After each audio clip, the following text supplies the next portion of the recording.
এখন সুচিত্রা ভট্টাচার্যের লেখা ছোট গল্প যক্ষ। ছোট কাকার কাজে শেষ পর্যন্ত সব ভাই বোনই হাজির হবে ভাবতে পারেনি দেবাশিস। কিছুটা কর্তব্যের খাতিরে, কিছুটা মানসিক তাড়নায় সে ছুটে এসেছিল এখানে। উঠতে বসতে তার জন্য কম কথাও শুনতে হচ্ছে না পরমার কাছে। মণিশঙ্করকে দাহ করে আসার পর সে যখন সিদ্ধান্ত নেয় একেবারে কাজটাজ সব সেরে কলকাতায় ফিরবে, তখনই ফেটে পড়েছিল পরমা। কেন তোমার এত কিসের ঠেকা শুনি? তুমি ছাড়াও তোমার কাকার আরও ভাইপো ভাইজি আছে, তুমি কেন একা করে মরবে? দেবাশিস এই কথার উত্তর দিতে পারেনি। আসলে তার চরিত্রের একটা বিশ্রী দুর্বল দিক আছে। সে বড় সহজেই নরম হয়ে যায়। পরমা বলে, চিরটাকাল লোকে শুধু তোমাকে দিয়ে কাজ হাসিল করে নেবে, তুমি একটি রাম বোকা। দেবাশিস এ ধরনের কথায় যথেষ্ট আঘাত পায়। ছোটবেলা থেকে আত্মীয় মহলে কর্তব্যপরায়ণ ভালো ছেলে বলে তার একটা সুনাম আছে। সব বুঝেও কারুর মুখের ওপর না বলতে পারে না সে। মণিশঙ্করের অসুখের খবর পেয়েই কলকাতা থেকে ছুটে এসেছিল। স্বামীর পুণ্যে স্ত্রীর পুণ্য অর্জন করার লোভে পরমাও। বেশ কিছুকাল ধরেই নানান রোগ ব্যাধিতে ভুগছিলেন মণিশঙ্কর। বয়সও হয়েছিল। শেষের দিকে লাংস, হার্ট, কিডনি সবই বিগড়ে বসেছিল একসঙ্গে। এখানকার জ্ঞাতিরাও বারবার খবর পাঠাচ্ছিল কলকাতায়। দেখাশোনা করার লোক নেই, চিকিৎসার জন্য টাকা পয়সার দরকার। খবর পেয়ে দু একজন অবশ্য এসে দেখে গেছে। বাকিদের কর্তব্য 200-100 টাকা পাঠিয়েই সারা। এই তো কিছুদিন আগে রাজীব আর ঝুমা এসেছিল। তখনও অনেকটা ভালো ছিলেন মণিশঙ্কর। তারপর হঠাৎ যে এতটা বাড়াবাড়ি হয়ে গেছে কে জানত। দেবাশিস আর পরমা যখন সামনে এসে দাঁড়ায় তখন প্রায় কথা বন্ধ হয়ে গেছে মানুষটার। দেবাশিসের মনটা খুব খারাপ হয়ে গিয়েছিল। কি ভীষণ নিঃসঙ্গ অবস্থায় মৃত্যুর জন্য অপেক্ষা করছেন মানুষটা। আশপাশের জ্ঞাতিরা এসে দেখাশোনা করে যায়। পাড়ার একটি ছেলে রাতে থাকে পাশে। ছোট কাকার মতো দাপুটে মানুষের কি অসহায় অবস্থা। খুব বেশি আত্মনির্ভর আর জেদি ছিলেন ছোট কাকা। বিয়ে থা করেননি। এখানকারই এক গ্রামীণ ব্যাংকে কাজ করে গেছেন আজীবন। দাদারা যে যার চাকরি নিয়ে কলকাতা চলে যাওয়ার পর একা একাই থেকেছেন এত বড় বাড়িটায়।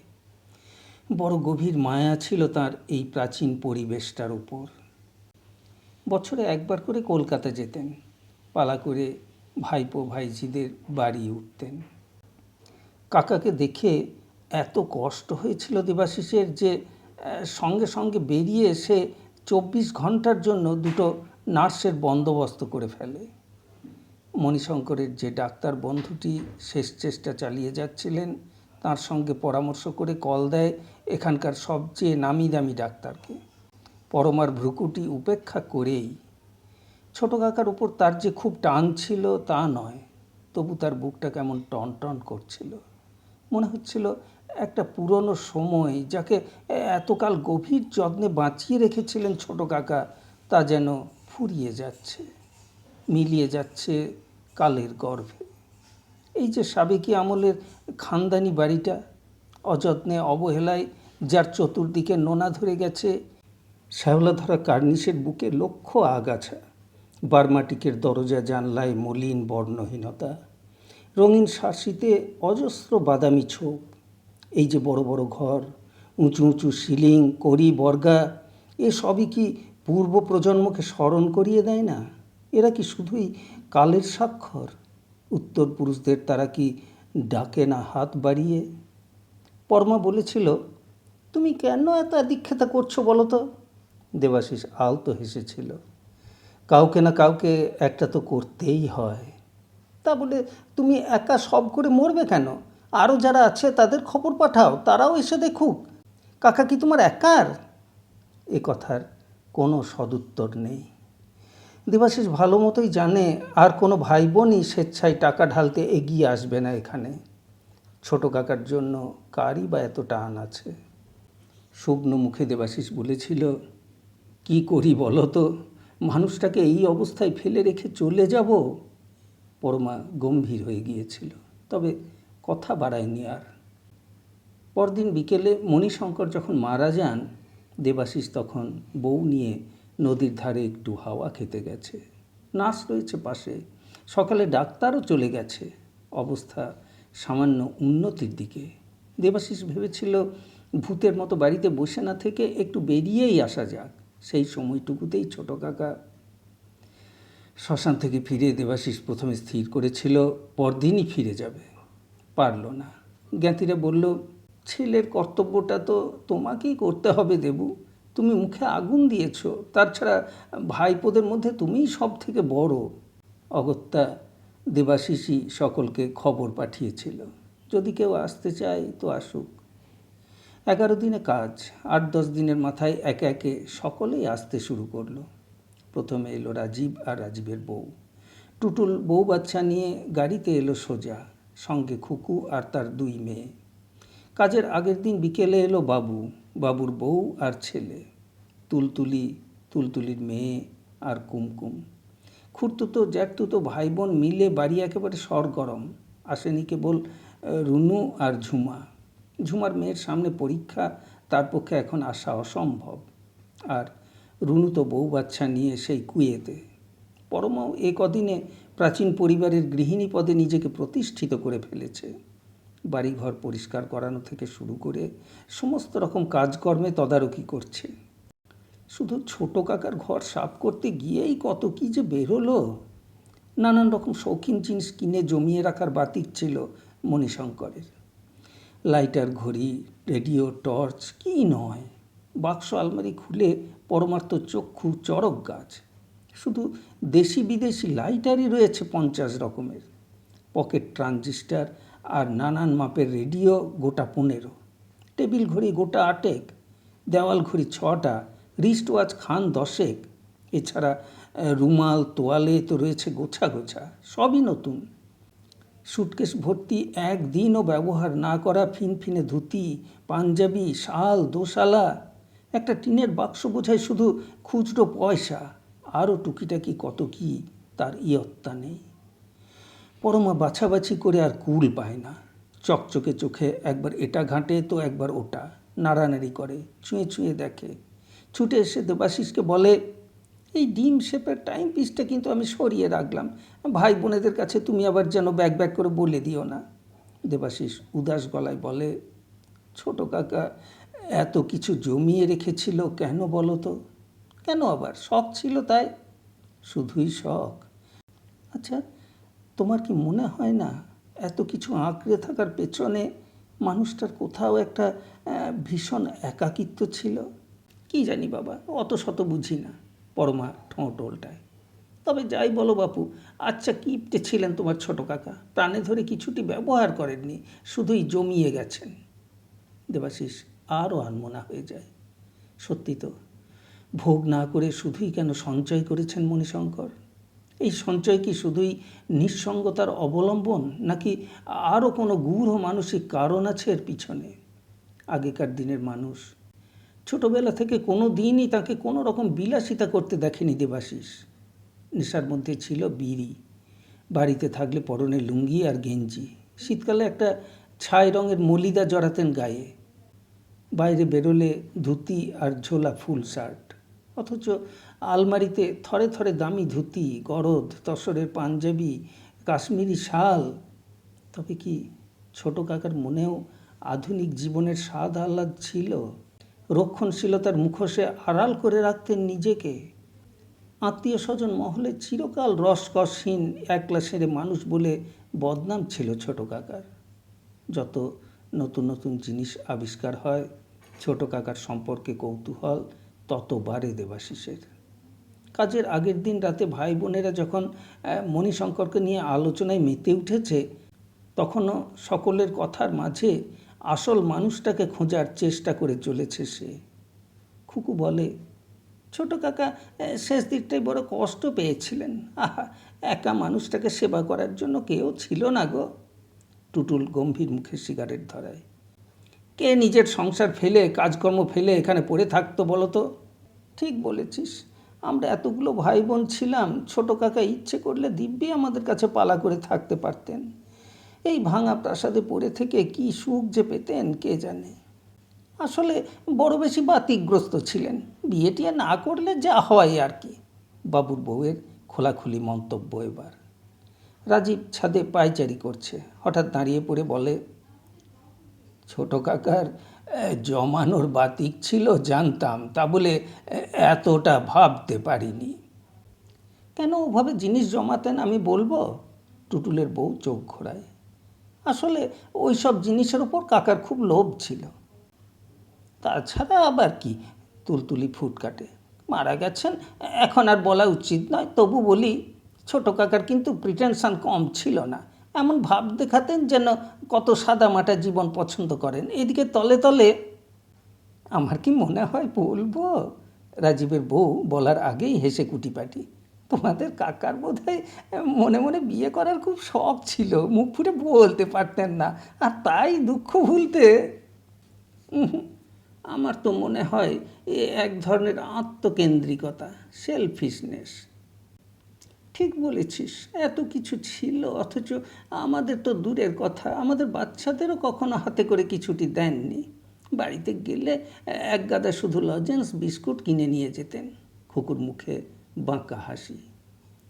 যা, ঝুমাকে ছোট কাকা খুব ভালোবাসতেন।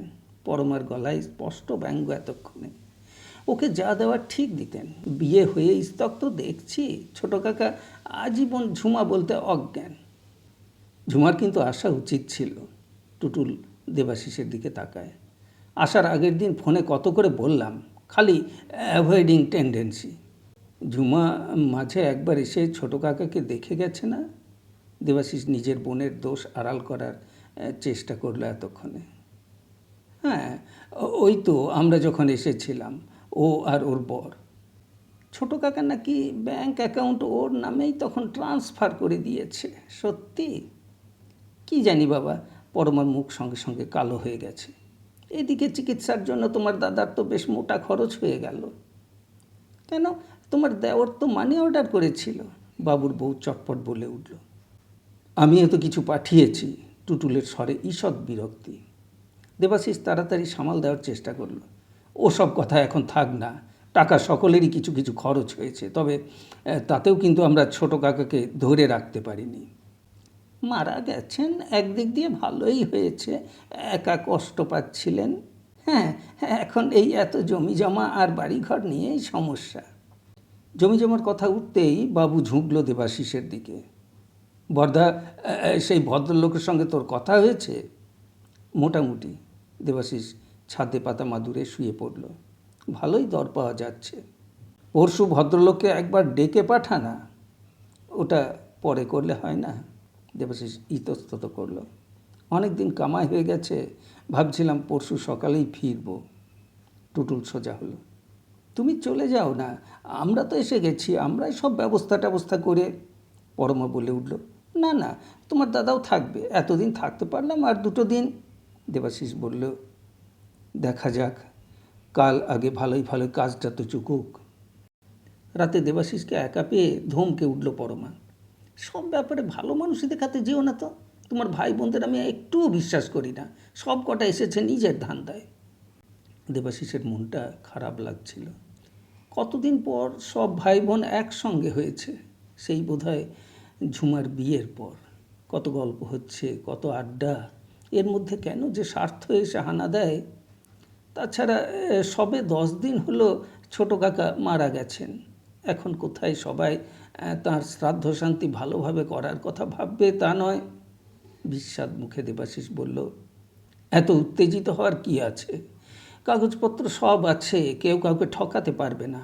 আর ইচ্ছে করে ওরা আমাদের ঠকাবেই বা কেন? পরমা বলল, হ্যাঁ হ্যাঁ, উচিত কথা বললেই আমি খারাপ।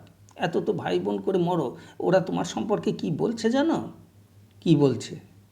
আমরা এতদিন ধরে আছি বলে 100 কথা উঠছে। বলে কি না আমরা নাকি আগে ভাগে এসে সব ভালো ভালো মাল সরিয়ে ফেলেছি। কে বলেছে? সব্বাই, তোমার ভাই বোন, ভাইয়ের বউরা। সামনে অবশ্য বলেনি, দুপুরে বড় ঘরে আলোচনা হচ্ছিল, আমি আমি শুনে ফেলেছি। সামনাসামনি অবশ্য বলার সাহস নেই কারুর। পরমা গলা নামালো। হ্যাঁ গা, শ্রাদ্ধের খরচাপাতি কেউ কিছু দেবে বলল? দেবাশিস ক্লান্তভাবে শুয়ে পড়ল বিছানায়। চোখ বুজে বলল, বলছে তো খরচ যা হচ্ছে সকলে ভাগাভাগি করে দিয়ে দেবে। দিলেই ভালো। যা ছোট মন তোমার ভাই বোনের, রেডিও ঘড়ি লাইটারগুলো নিয়ে কি কামড়াকামড়ি না করছে। দেবাশিস মনে মনে বলল, করুক গে, তুমিও তো কম হাতিয়েছ বলে মনে হয় না। খুকু, তুলতুলি আর কুমকুম বড় ঘরে ছেলে মেয়ে নিয়ে শুয়েছে। রাজীব, টুটুল, বাবু যে যার বউ বাচ্চা নিয়ে আলাদা আলাদা ঘরে। কোলের মেয়েটাকে চাপড়াতে চাপড়াতে খুকু বলল, বৌদির কাণ্ডখানা দেখলি? কতগুলো ফরেন লাইটার পুটপুট ব্যাগে ভরে ফেললো। আমার খুব ইচ্ছে ছিল জার্মান লাইটারটা তোর জামাই বউর জন্য নিয়ে যাওয়ার। কুমকুম উত্তেজনায় উঠে বসেছে বিছানায়। তাও বাবুর বউয়ের হাতানো তো দেখিস নি, হাপুস হুপুস যা পারছে কিট ব্যাগে ভরছে। চওড়া জরিপার ধুতি একখানা আমার চোখের সামনে গায়েব করে দিল। ওদের উচিত ছিল ছোট কাকার সব কিছু আমাদেরই দিয়ে দেওয়া। আমরা তো আর সম্পত্তির টাকায় ভাগ বসাতে যাচ্ছি না। কেন যাচ্ছি না? জমি বাড়ি বিক্রির টাকায় আমাদেরও সমান ভাগ। নিশ্চয়ই, আমরা কিন্তু একদম ভালো মানুষই দেখাবো না বলে দিলাম। তুলতুলি ছেলেকে ঠিক করে শোয়ালো। যে যেমন খুশি হাতিয়ে নেবে, হকের জিনিস আমরা চাইলেই দোষ। ইস, ছোট বৌদিকে তো সকালে দেখিসনি, কি নির্লজ্জের মতো গ্র্যান্ডফাদার ক্লকটা দেওয়াল থেকে পেরে বেঁধে ছেঁধে নিল। আর বড়টি, তিনি যে কত সরিয়েছেন তার হিসেব আছে। কাজটা শেষ হোক, কাল ঠিক ওদের মুখের ওপর আমি শুনিয়ে দিয়ে যাব, দেখিস। হ্যাঁ, কাজটা শেষ হোক। পাশের ঘরে টুটুলের বউও একই সময়ে কথাটা বলে স্বামীকে। আমাকে মুখ খরা বলুক আর যাই বলুক, আমি ছেড়ে কথা বলবো না। টুটুল বলে, একটা ভালো ট্রানজিস্টার পারলে ম্যানেজ করো তো। একটা কেন, দুটোই নিয়েছি। ছোট পকেট ট্রানজিস্টারটা নেওয়ার খুব শখ ছিল, খুকু তার আগেই ওটা হাতিয়ে নিল। রাজীববাবুরাও যে যার ঘরে একই কথায় রাত বাড়ায় তখন। পরদিন সকালেই অবশ্য যে যার মুখোশ পরে অন্যরকম দল বেঁধে কাজ করছে, হাসছে, গল্প করছে। জনাসত্তর জ্ঞাতি বন্ধুকে নিমন্ত্রণ করা হয়েছিল। দুপুরে সব চুকে বুকে যাওয়ার পর দেবাশিস একা ঘরে চুপচাপ শুয়ে রইল খানিকক্ষণ। মেজাজটা তার কাল থেকেই বিগড়ে আছে। অসুস্থ বৃদ্ধের মৃত্যু হবে, এ তো অবধারিত ঘটনা। তবু একটা মানুষ চলে গেল পৃথিবী থেকে, তার জন্য এক ফোঁটা চোখের জলও ফেলবে না কেউ।